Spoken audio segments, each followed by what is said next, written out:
अब question number 4 मा के छ भन्दाखेरि if f of x equals to 3x plus 2 and g of x equals to 3x minus 1, find the composite of g and x.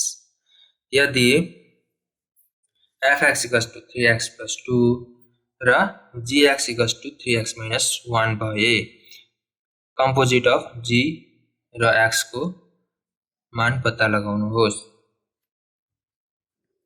अब हामीलाई दिएको छ fx दिएको छ 3x plus 2 दिएको छ, त्यसैगरी gx दिएको छ 3x minus 1 दिएको छ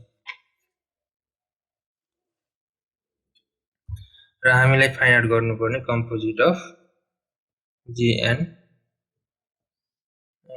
f equals to what? अब g हम कसरी पत्ता लगाउने भन्दाखेरि g of x fx भनेपछि अब यहाँ हेरौँ हामीले fx भनेको कति छ हाम्रो fx भनेको 3x plus 2 रहेको छ भनेपछि हामी यहाँ 3x plus 2 लेख्छौँ।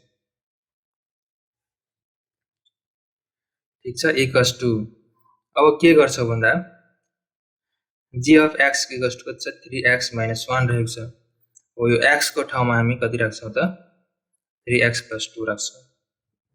3x plus 2 राख्छौं अनि minus 1 को minus 1 बस के गर्ने हो। त्यसैगरी